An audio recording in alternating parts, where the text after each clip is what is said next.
गणनाथ सरस्वती रविशुक्र बृहस्पतिन पंचेतान संस्मरे नित्यम वेदवाणीम प्रवृत्तये।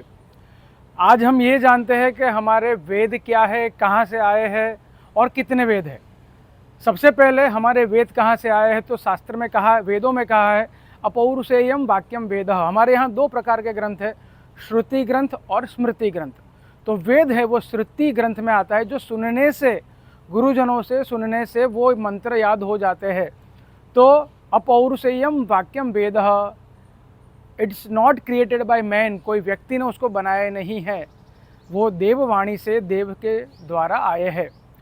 तो अब यहाँ वेद का तात्पर्य क्या है, वेद है क्या और वेद से हमें क्या मिलता है।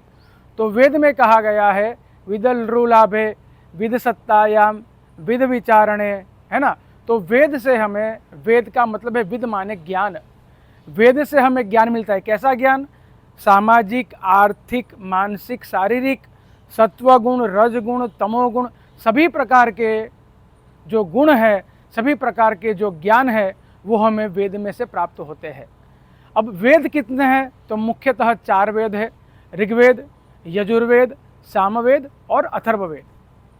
और ये 4 वेद में अलग अलग प्रकार के, अलग अलग विषय के ज्ञान के बारे में बताया गया है और बहुत विस्तृत रूप से बताया गया है। हमारे यहाँ वेद है, वेदांग है, वेदांत है, उपनिषद है, उपवेद भी है, सबके आरण्य ग्रंथ है, सबके ब्राह्मण ग्रंथ है, बहुत विस्तृत साहित्य है हमारा।